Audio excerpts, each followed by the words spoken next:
Welcome back to Retro Rebound. In today's video, we're going into a catalog of games that you may not have heard about. Exclusive Toys R Us video games. Toys R Us, for me growing up, was the store that you went to for anything and everything entertainment related. Games, action figures, toys, that electric car that you could drive around that I never owned. It was all there at Toys R Us. Honestly, I'd love to just go back to Toys R Us for a video here on this channel at some point because that store was my childhood. But upon doing research for videos for this channel, I learned that Toys R Us made exclusive video games that they only sold at their storefront. And one of them that we're going to be talking about here is Sneakers. And as you can see here on the top right, Toys R Us exclusive, available only at Toys R Us. They made Xbox exclusive games. They made exclusive Nintendo DS games. We're going to talk about all of that in today's video. So if you're new here, consider subscribing as we continue to focus on some new games like Pokemon Legends Arceus, but mostly old games that you've never heard of, like Sneakers. So what is Sneakers? Well, let's just say it was exclusive to Toys R Us for a reason, and I found this on eBay for $5 for a reason. So first, let's crack it open. Let's see what a complete in-box copy from Toys R Us exclusively looks like.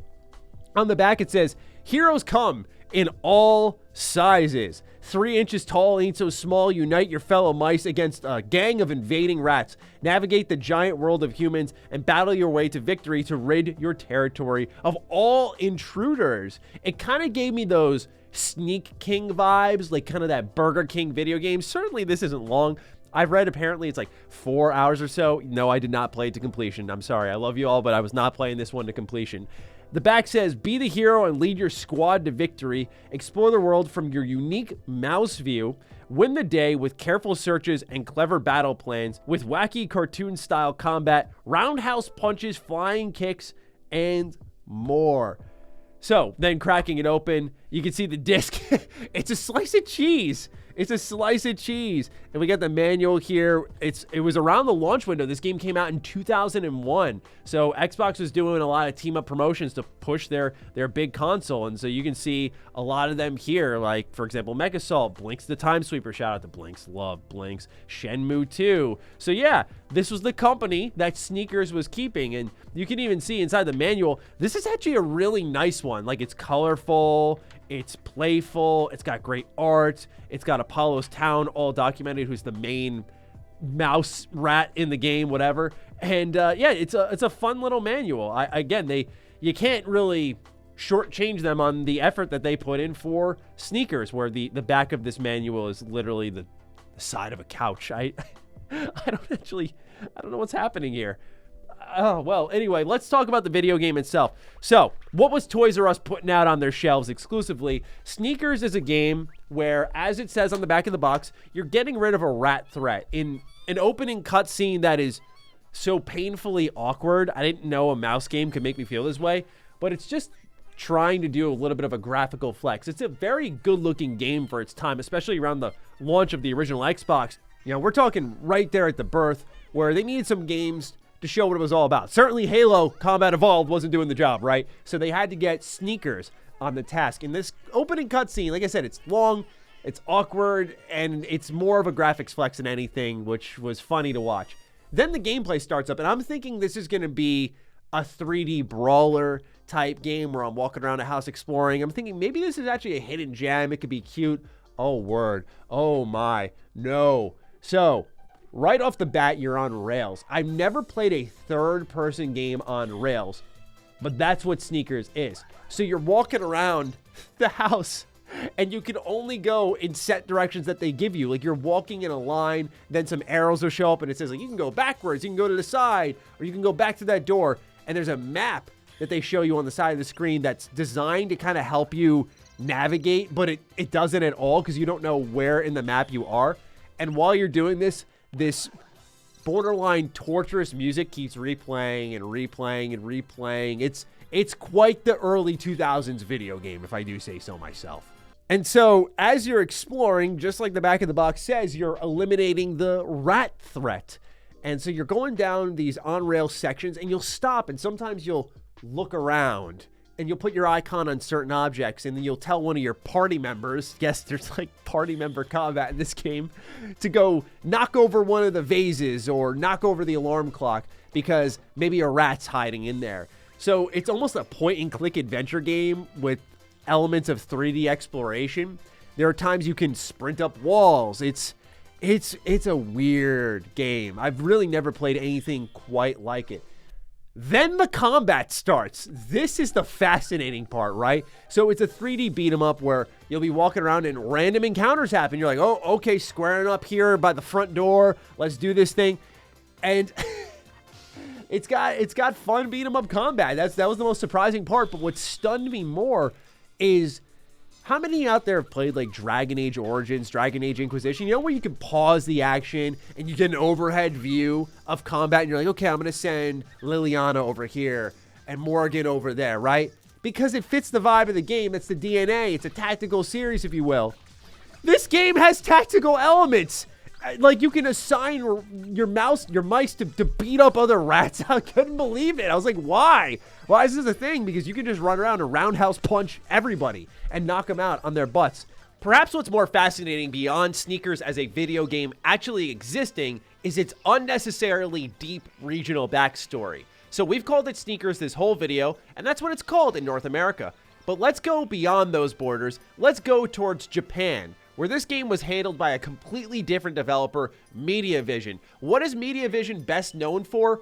Wild Arms, the Chaos Ring series. Wild Arms specifically being a fan favorite role-playing game series, and it goes across many, many games. And this team handled Sneakers. I couldn't believe it when I discovered this. But what's also fascinating is the naming structure. So it's just Sneakers in the United States for whatever reason. I think it's because the mouse is wearing sneakers. But in Japan, it's called Nesmix Have a Mice Day. It's also called this in France and other regions.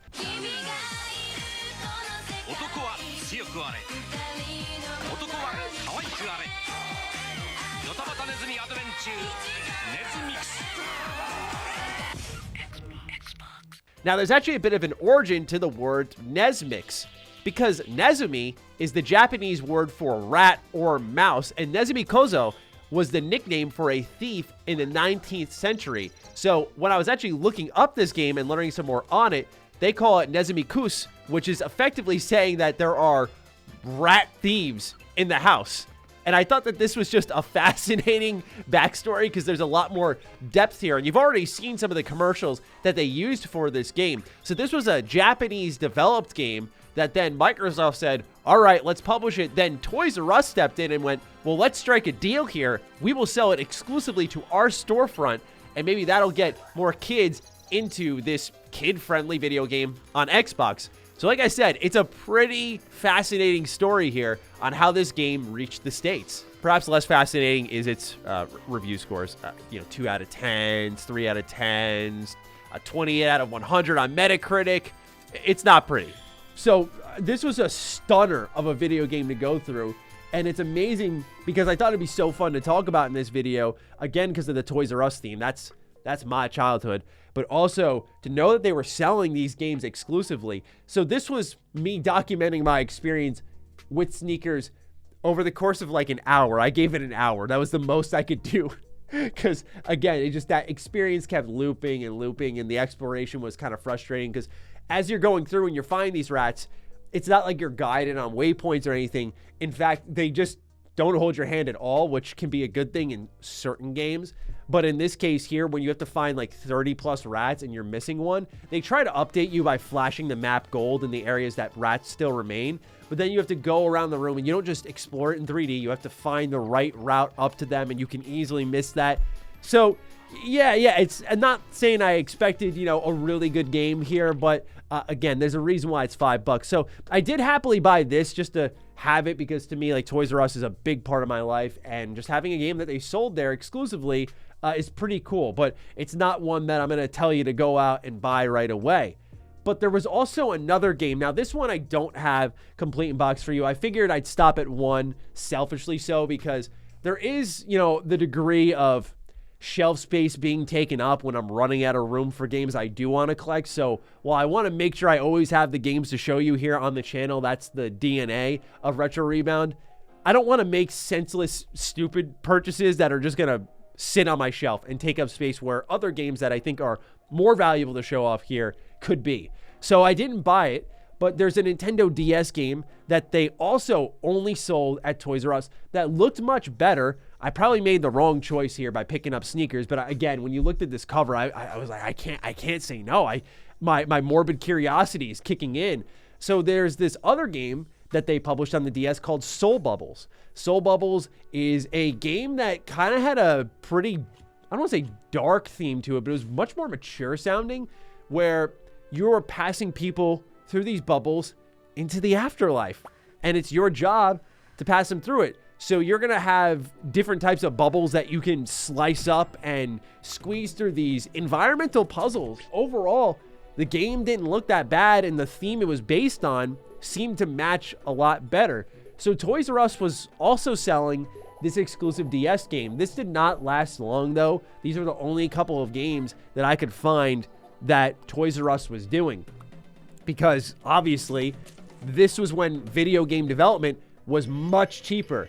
You look at game development now, we're talking multi-million, hundreds of millions of dollars in these AAA games, where it's a way bigger risk than it's ever been to make a video game. Sometimes with indie developers, you can get really creative with your assets and make a lot of money by reusing them in intelligent ways. But back then, you could actually do something like this and say, like, let's sell this graphical showcase of a game at Toys R Us only and see what happens, where Xbox gained something by having another game that probably would attract little kids to the console, and then Toys R Us gains by saying you can only buy it here, where little kids would be shopping. So I thought it was an interesting transaction between the two, but it's not exclusive to Toys R Us, and maybe this would make a great video in the future for Retro Rebound, because Blockbuster has also made exclusive games that only they sold, and it was around this era again. It's why here on this channel, I love the early 2000s. We were in such an experimental phase, seeing things that even enthusiasts like myself and you didn't even know about. Up until this year, I didn't know that Toys R Us was publishing their own video games. And I definitely want to, as I said at the start of this video, visit a Toys R Us for a video here on the channel. I think that'd be a lot of fun, because I own a ton of my old action figures from when I was a kid. And when I go to, say, Walmart, I do, out of pure curiosity, sometimes wander into toy sections and see, you know, what do the action figures look like nowadays? Because I look at my WWE ones, my Raimi Spider-Man ones, which are like super expensive now. I look at my TMNT 2003 action figures, and I'm like, these were amazing. Like, they were posable. The paint job on them was incredible.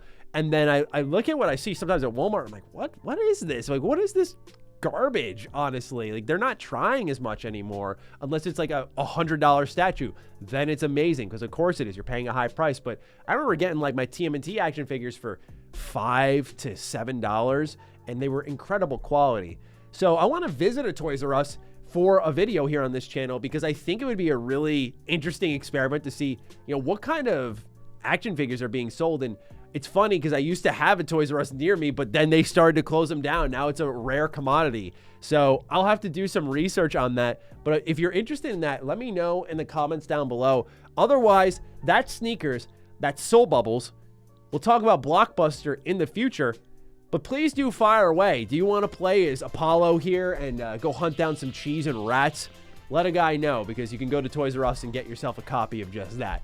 With that, thank you so much for tuning into this video of Retro Rebound. Take excellent care of yourselves. I'll see you all next time, and peace out.